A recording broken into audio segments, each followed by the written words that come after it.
How's it going, everybody? Welcome back into Earth Nerd. I am Bryce West, and today we're going to be talking about Bakuage Sentai Boonboomger episode 29.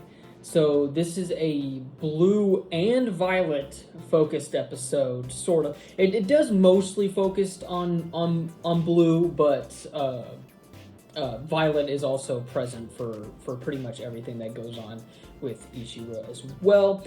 But we start off the episode with Ishiro being a little sneaky. He's spying on these people. We don't really know what's going on to start off the episode. And then Sakito shows up and goes like, "Hey, I'm bored, so I'm gonna help you out." and then Ishiro's like, "Okay, I guess, whatever." And back at the base, the Rangers are talking, and Taya reveals that Ishiro actually used to be a spy, and they met by him breaking into their base and trying to get to Boondaris. And it's revealed that he was actually a spy for the ISA before he became a Boonboomger. So that is actually pretty interesting, because then we go to this rich person's house.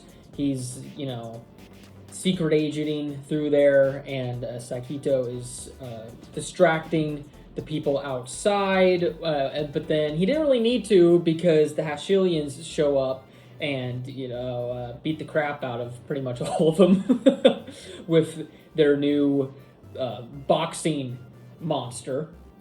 So that is interesting, but it's actually revealed that Ishiro is there to take this key that belongs to the Hashilians, but it's actually this rich person's house, and it's revealed that the rich people are working with the Hashilians, and yeah, it's this whole thing, but the Hashilians, meanwhile, are wondering, what's up with Mad Rex? How come he doesn't remember anything?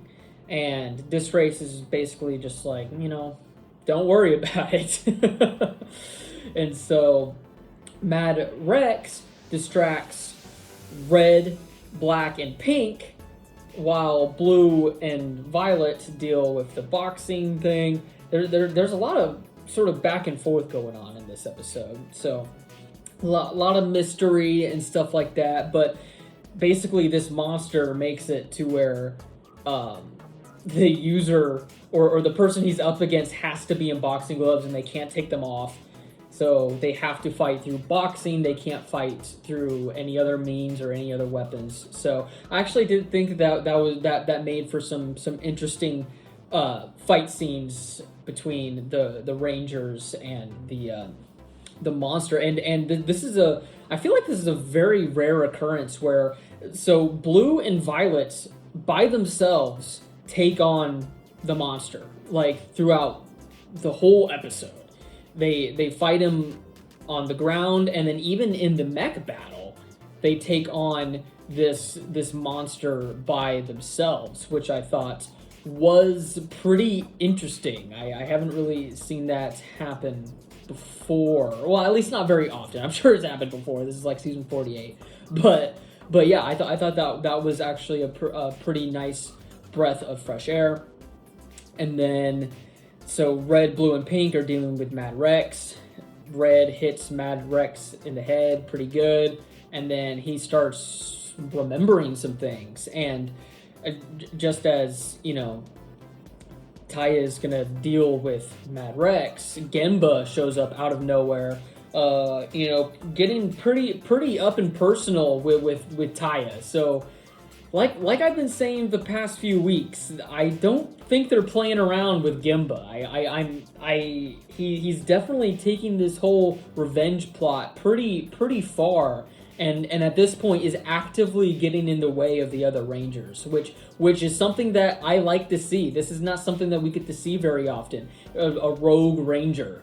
So that is I am liking, and we're getting with little sprinkles. Like at the beginning of the arc, I was a little worried that Gemba was going to completely hostile take over the show, after not just not allowing focus to the other Rangers. But this was a fully mostly blue but also violet focused episode, but then we also are still planting seeds for Gemba off to the side, which I think they're doing a really good job of. He's not fully taking over the show. He definitely is still the main focus of the arc, but we're planting little seeds as we go. So I definitely like the way that they are setting this up. And then at the end of the episode, Ishiro gives the key to the mysterious ISA person that, seems to be maybe, up to no good. We'll have to wait and see what's actually going on, but it seems like they're up to some nefarious deeds with the villains. So, and at this point, Taya and Ishiro are suspect to them as well. So we'll have to wait and see where that goes. But yeah, overall, this was a pretty solid episode. There wasn't really a whole lot plot wise going on, except for at the very end and revealing more of Ishiro's past. But definitely a very solid focus episode, and I love getting that little bit of Gimba at the end, to where he didn't just completely, like I said, take over the episode. It was perfect right there at the end. He gets all up in Taya's face for not really a good reason, but he's completely going rogue at this point, which I really like to see. But with that being said, that pretty much wraps up my thoughts on this week's episode of Boonboomger. Thank you all so much for watching. This week on the channel, we've got another Power Rangers interview coming up on Wednesday, as well as I'm going to be doing a retro review of Choju Sentai Live Man later on in the week. So yeah, thank you all so much for watching. Stay tuned for that and more. Peace out, y'all.